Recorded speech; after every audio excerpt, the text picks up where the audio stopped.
E no Aeronotícias de hoje, Emirates inaugura centro de excelência de 8 milhões de dólares para seus 25 mil comissários de voo. Vamos falar sobre isso.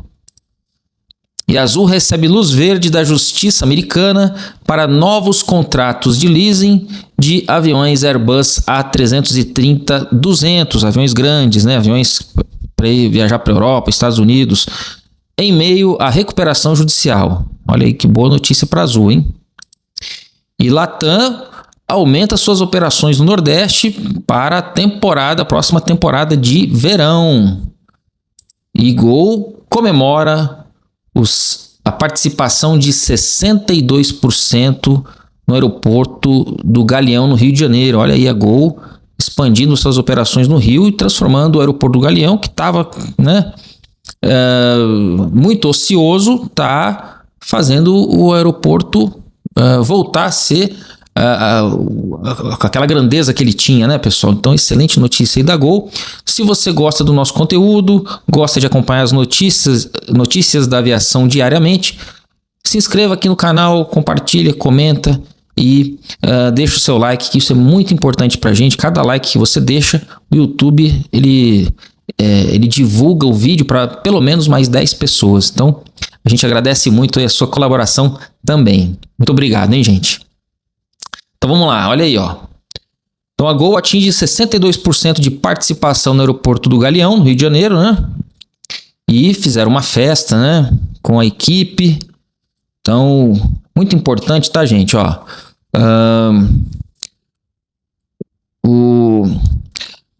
a empresa, ela comemorou, né, os números no Hub Carioca, atingindo 62% de participação, que é um recorde histórico, conectando 90% dos passageiros domésticos e 70% do internacional. Então, somente nesse ano, a Gol abriu 27 destinos domésticos e eles querem ser o hub, né? O Galeão quer ser o hub da empresa no Brasil. E tem tudo para ser, né? Tem tudo para realmente ser aí o hub. Olha que, já pensou, pessoal? Olha, vamos pensar um pouquinho aqui.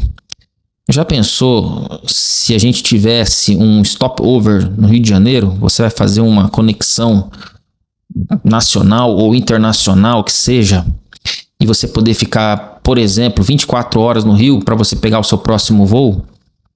Seria maravilhoso, né? Você poder, em um dia no Rio de Janeiro, você faz muita coisa, você consegue visitar lugares maravilhosos. E fica aquela vontade de voltar para o Rio. Quem vai para o Rio de Janeiro é uma experiência maravilhosa, né? E já pensou se tivesse segurança, infraestrutura, transporte? Ia ser uma das cidades mais procuradas em relação a turismo no mundo, né? Então vamos torcer para que isso um dia aconteça e vamos torcer para a Gol continuar fazendo o Rio de Janeiro crescer, né? No turismo, principalmente, né, que é uma vocação, uma das principais vocações aí da cidade do Rio de Janeiro, né? Quem conhece o Rio não esquece nunca mais, né? É lindo, é uma das cidades mais bonitas do mundo, com certeza, né? E 62% no Galeão, ó, a Gol escolheu a Azul, gente. Quando a Azul começou, ela queria operar no Rio.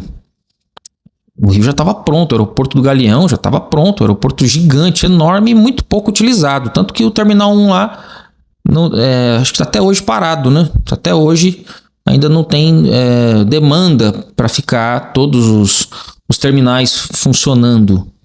E a Azul queria. Só que a Azul, o negócio foi meio complicado, a Azul preferiu construir, digamos assim, Viracopos, que Viracopos, longe de São Paulo, não tinha estrutura quase nenhuma para passageiros, mas eles acharam mais fácil ir, mesmo assim, ir para Viracopos, para ver como é a dificuldade, né? E a Gol tá apostando no Rio e a gente torce pela Gol nessa aposta que eles estão fazendo aí, porque o Rio crescendo é bom para todo mundo, né? Parabéns aí a Gol e estamos torcendo por vocês aí, tá? Bom, e a Latam? A gente torce por todo mundo aqui, né? Pela Latam, pela Gol, pela Azul. A gente torce pelo crescimento da aviação. As empresas que elas podem competir umas com as outras aí A competição é boa para o consumidor. A gente gosta de ver as empresas crescendo e competindo, né? A Latam, por exemplo, aumenta suas operações no Nordeste. Petrolina vai ter novos voos na alta temporada. Então, está fortalecendo sua presença em Petrolina, Pernambuco, né, com a ampliação de sua malha aérea para a próxima temporada de verão. Entre os dias 15 de dezembro e 8 de fevereiro, a empresa vai aumentar sua frequência de voos na rota São Paulo-Guarulhos-Petrolina, passando de 14 para 16 voos semanais. Essa expansão terá um impacto significativo na movimentação da região, com potencial para atender até 247 mil passageiros durante esse período, né? Então, todas as empresas estão reforçando aí as malhas aéreas para a temporada de verão. E o Nordeste, naturalmente, é um dos destinos principais, né?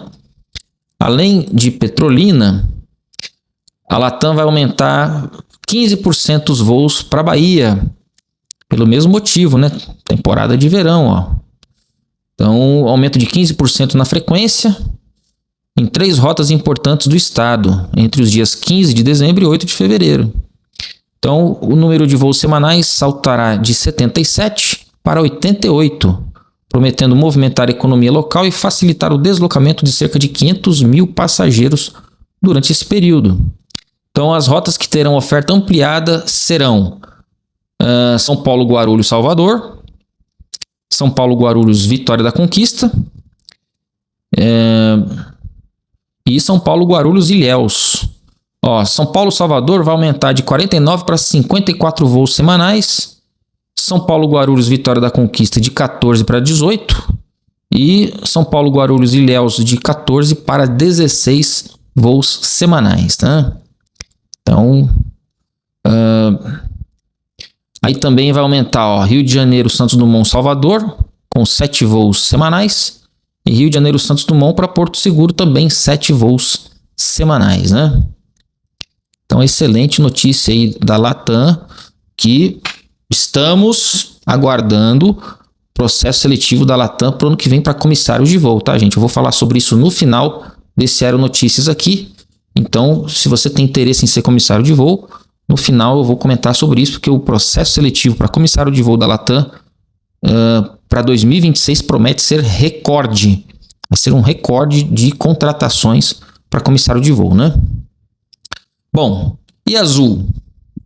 A Azul recebeu luz verde da Justiça Americana para novos contratos de leasing. Leasing é aluguel dos aviões, né? Aviões grandes, Airbus A330-200, no meio da recuperação judicial. Então ela vai conseguir aí trazer esses aviões mesmo estando em recuperação judicial.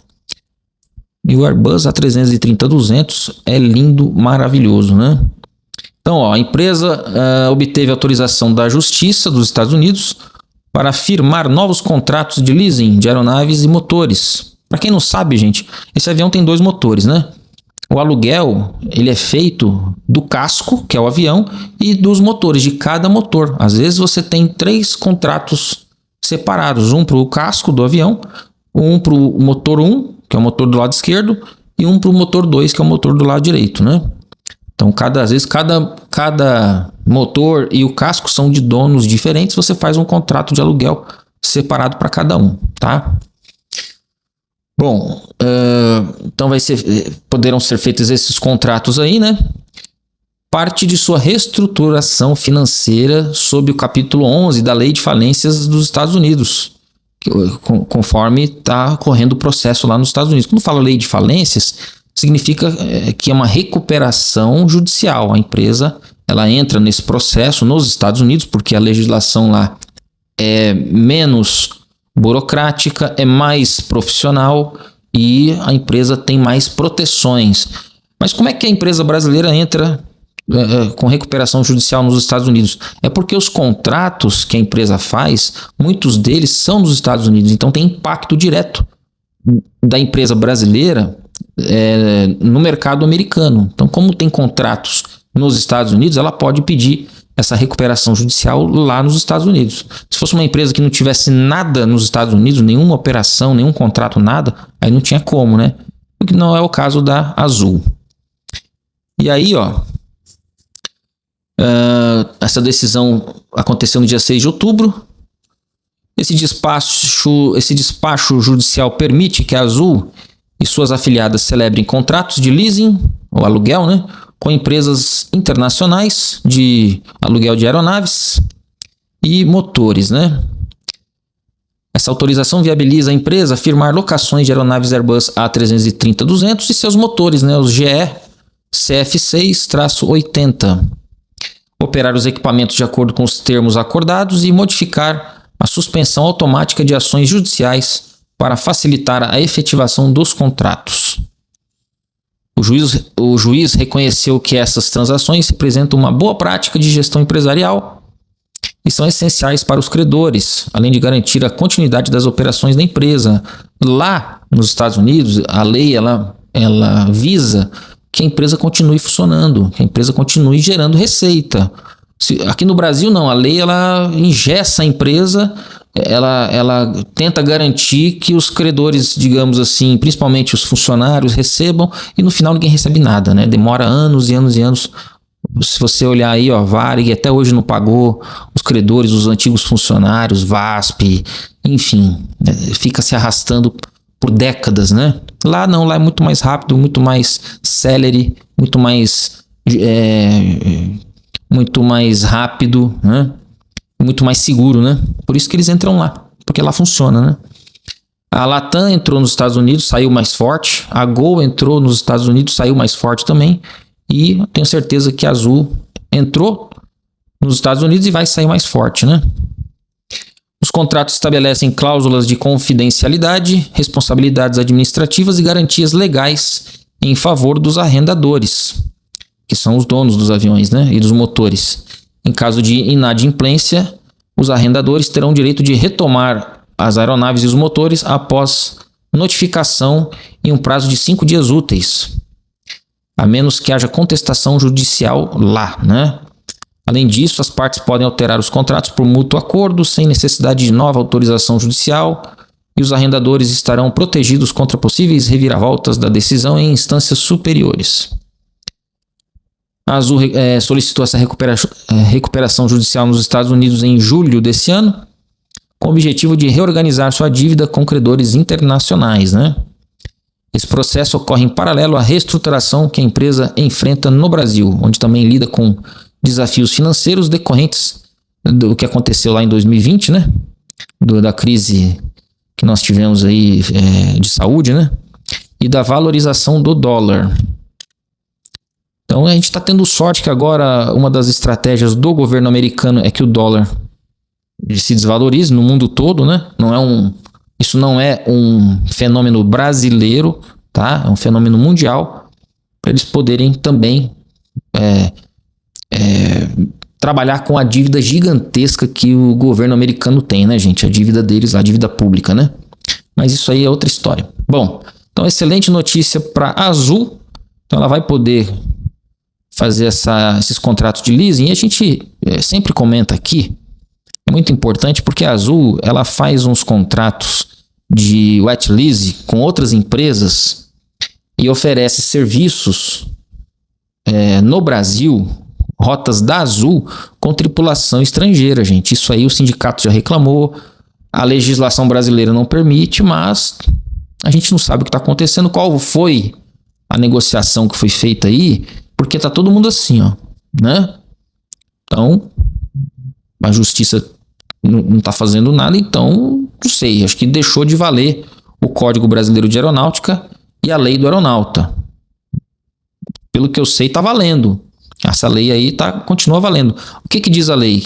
Que uma empresa brasileira não pode operar com comissários estrangeiros, além de 30% dos comissários no avião, somente em voos internacionais. Em voos nacionais não pode. E nos voos internacionais, que é o caso, praticamente toda a tripulação estrangeira. Sendo que a lei brasileira diz que isso não pode. O sindicato já reclamou, já entrou, já notificou.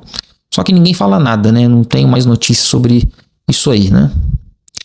Com esses aviões da própria Azul, trazendo essas aeronaves, esses Airbus A330-200, e a própria Azul operando, de repente eles acabem com essa prática aí, né? Vamos torcer e vamos aguardar, né? E isso também dá um alento, porque essas aeronaves vão precisar de mais tripulação, mais comissários, mais pilotos, e isso vai fazer com que a empresa também contrate novos profissionais, porque esses aviões são grandes, né? Não são aviões pequenos, são aviões para 230, 240 passageiros, né? De voos de longa distância, voos para a Europa, Estados Unidos. Então, vai precisar de contratação de pessoal. Bom, em se falando de comissários novamente, né? A Emirates inaugurou um centro de excelência de 8 milhões de dólares para seus 25 mil comissários de voo. 25 mil comissários, gente. É muito comissário, né? Que é um sonho, né? A pessoa trabalhar como comissário de voo na Emirates, né? Uma empresa que opera em mais de 100 cidades no mundo, né? E opera só aviões enormes. Airbus A380, Boeing 777, 300ER. Então, a Emirates informa que inaugurou seu centro de excelência, uma instalação em Dubai, nos Emirados Árabes Unidos, para oferecer treinamento a quase 25 mil tripulantes de cabine, ou seja, os comissários de voo, né? Com foco na excelência em hospitalidade. Quando a gente fala tripulante de cabine, é comissário. Quando fala tripulação de voo, são os pilotos, tá? Só para uma informação técnica aqui para vocês, tá, gente? Essa é a designação que está na lei, né? Que está na legislação.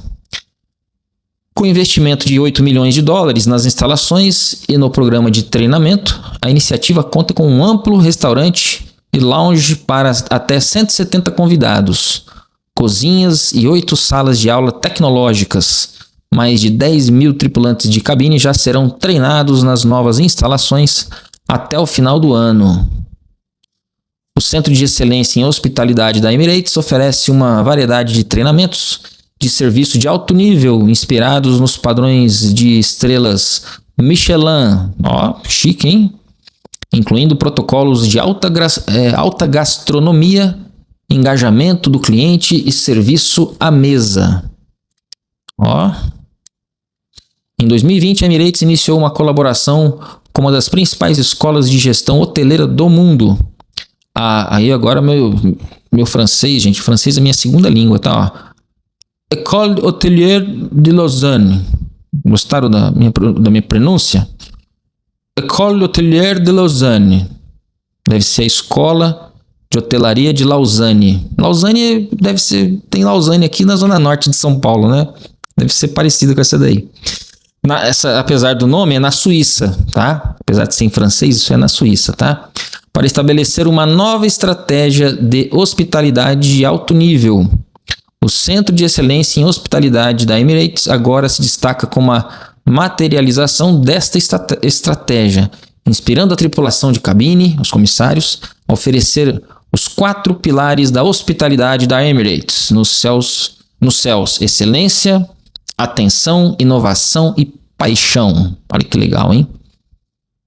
Então, parabéns aí para a Emirates, né, por inaugurar, por focar nas pessoas, que isso é muito importante, no treinamento, na excelência. Isso aí é muito importante, faz falta em muitas áreas, né, das atividades que a gente vê por aí, né? Então, toda vez que a gente vê um investimento em treinamento, um investimento em pessoas, um investimento na excelência, a gente fica muito feliz. O Centro de Excelência em Hospitalidade da Emirates oferece uma ampla gama de treinamentos e instalações para o engajamento da tripulação de cabine.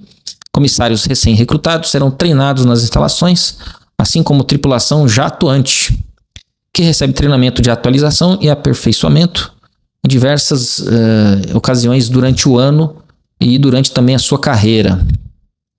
Então, que maravilha, né? E é isso aí. E por falar em comissários de voo, gente,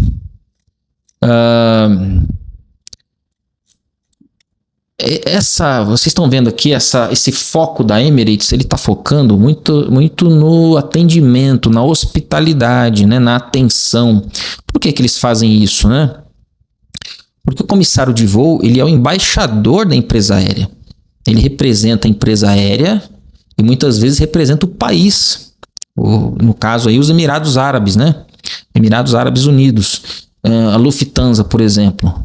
O comissário de voo da Lufthansa, ele representa a empresa Lufthansa e representa a Alemanha. Da mesma forma de que outras empresas aí pelo mundo, que nós chamamos de empresa de bandeira, né? Os comissários são verdadeiros embaixadores, né?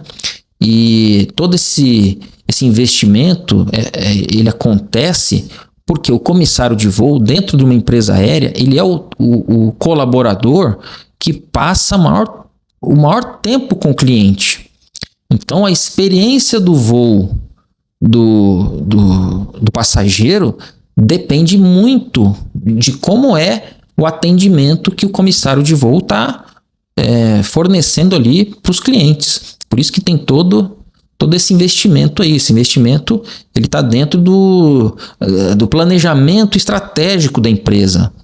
Não é porque a empresa é legal, não, é porque o foco dela é realmente dar uma experiência de viagem única para os seus passageiros, né? E isso aí é muito importante. E aqui no Brasil, nós temos, por exemplo, a Latam. A Latam, gente, ela vai abrir um processo seletivo ano que vem que deve contratar aí em torno de 1.000 novos comissários de voo. A nossa maior empresa aérea no Brasil, né, que opera os maiores aviões, opera inclusive o Airbus, o Boeing 777-300ER, que a Emirates também tem mais de 100 desses aviões. Então, a Latam, e agora ela divulgou a aquisição do Embraer, o E195-E2, um avião de última geração.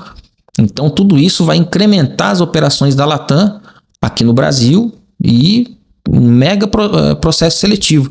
A gente não sabe se esse processo seletivo realmente vai ser ano que vem ou se ele ainda vai ser esse ano. Informes dão conta que ele poderá ser esse ano ainda, para dar tempo das tripulações serem treinadas junto com o recebimento dessas aeronaves, que, pelo que tudo indica, vai começar aí próximo do início do segundo semestre do ano que vem. Então, para você fazer um processo seletivo, veja bem, para você fazer um processo seletivo, contratar esse pessoal, né? O processo seletivo ele não é rápido, ele demora uns meses aí. Ainda mais um processo seletivo grande, nível Brasil.